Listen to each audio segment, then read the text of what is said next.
de ma pensée.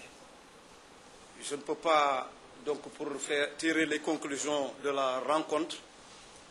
dire plus que ce que j'ai dit en Wolof, en guise d'introduction. Donc, permettez-moi de conclure en français pour les chaînes de télévision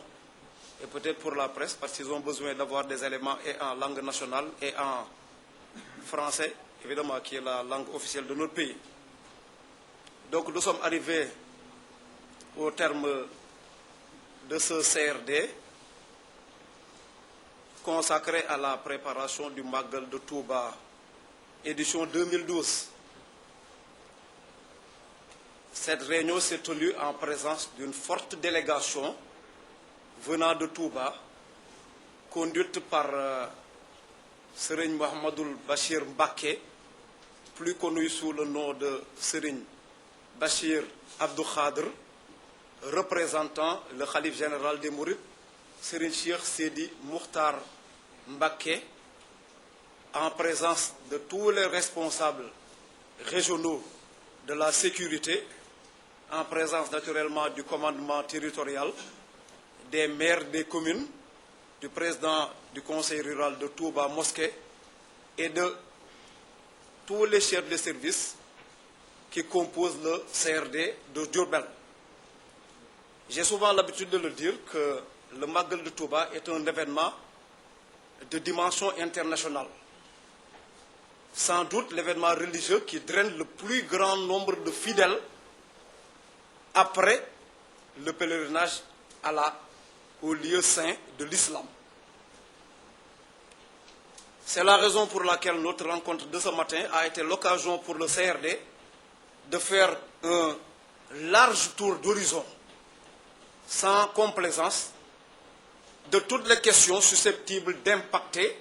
sur le bon déroulement du Magal. Que ces questions aient trait à la santé, à l'hygiène, à l'assainissement,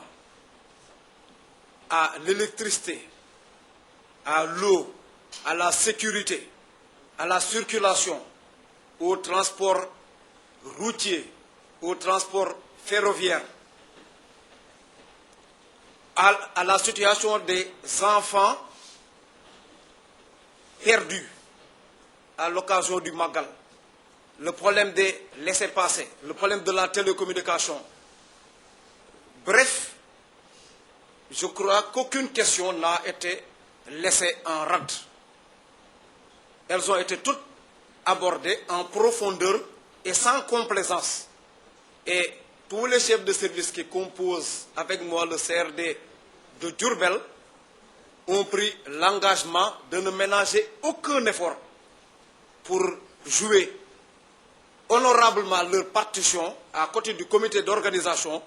pour que l'édition 2012 du Magal de Touba soit couronnée d'un succès éclatant. Ce sont là en tout cas les directives permanentes, autant pour moi, que nous recevons de nos supérieurs hiérarchiques, le chef de l'État en tête, le Premier ministre et le ministre d'État, ministre de l'Intérieur, naturellement, Maître Ousmane Gom, qui est en charge du culte. Et je rappelais tout à l'heure au chef de service que tout le monde sait que les talibés mourides ont un sens de l'organisation très aigu et très pointu. Mais l'État a le devoir, pour ne pas dire à l'obligation, du fait que c'est notre pays qui accueille un événement de cette envergure, d'être aux côtés du comité d'organisation pour que l'événement se déroule dans d'excellentes conditions. Vraiment, je crois que c'est ce que je voulais dire en résumé pour retracer fidèlement notre rencontre de ce jour. Et je ne doute pas un seul instant qu'à l'heure du bilan, comme cela a été le cas lors des éditions précédentes, le Khalife général des Mourides en tête, le président du comité d'organisation Serigne Bassirou Abdoul Khadr décerneront une mention de satisfaction à l'État du Sénégal dont l'engagement pour le bon déroulement du Magal a été un engagement constant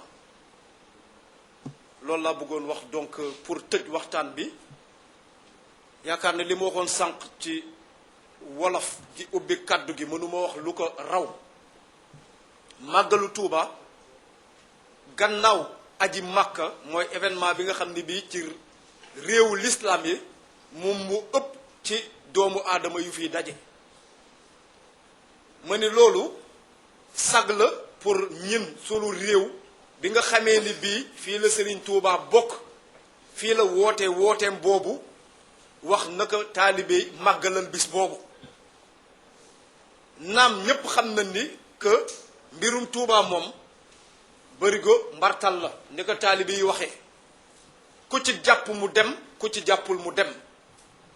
waaye bu la yàlla suturaale ba kilifa gu mel na Serigne Touba juddoo sab réew liggéeyal yàlla li mu ko liggéeyal mu may ko li mu ko fay donc bu la ko yàlla baaxee wax fa dëgg yàlla bisam bu jotee boo gàttul xel da nga ci war def sa kéem kàttan loolu moo tax njiitu réew mi nga xam ne ñépp xam nañu taxawaayam ci këru diine yi en général waaye ñépp xam nañu également taxawaayam ci kër Serigne Touba mu sant nu bisu Serigne Touba bii lu nu doon taxawee bis nanu ko yokk ci bisu Serigne Touba bii moo taxoon ma ni sànq chef de service yi sag la dëgg la waaye soññent la pour ñun ndax édition yi weesu yàlla daf nu sutural bi que Serigne Bass yoree ba tey màggal gi dafay gën a taaru di gën a jaar yoon amatul droit nag màggal gi am xajam-xajam naam yàlla rek moo mën a def 100% mais bu nu def mënul def 100% na nu def sax 97%. daaw am naa yaqin ni lu mu néew egg nañ ci 93%, mais ren li ma bëgg mooy na nu egg ci 97%, muy wane ni que vraiment Pastef bi nu amoon daaw yokk nañ ko ren. loolu lay ñaan ñi nga xam ne bii ñoo man ñoo bokk liggéey bi mu di préfet yi mu di commandement territorial mu di également les élus mu di les responsables des services de sécurité mu di également les autres composantes civiles du CRD de Diourbel. li may daaneele sama kàddu nag mooy sargalaat Serigne Mouhamadul Bachir Serigne Bass Abdou Khadir moom ak ñi koy jàppale ndax wax fa dëgg yàlla biñ leen dénkee mbir mi ba tey yóbbu nañ ko foo xam ne bii ñun sax sunu xel daju ko woon liggéey ak ñoom yomb na ndax dañu dogu ci li ñuy def dañu gëm li ñuy def dañu bëgg li ñuy def ndax ñoom xam nañ li ñuy def pay bi lan la. donc fas yéene nañu Serigne Mouhamadul Bachir ànd ak yéen nin ko doon defee at yi weesu yëpp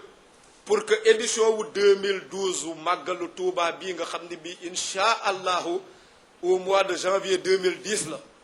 bu nu ko weesoo nu wax ni édition bii de ndam bi ci Serigne Touba Cheikh Sidil Muxtar Mbàkke am kenn masu ko ci am loolu mooy suñu yéene ñoo ngi ci sàkku seen ñaan pour yàlla defal lu ci sutura allahumma salli ala sayyidina muhammadin wa sallim. Serigne bi ngeen may nu ñaan balaa nuy tàggoo amin.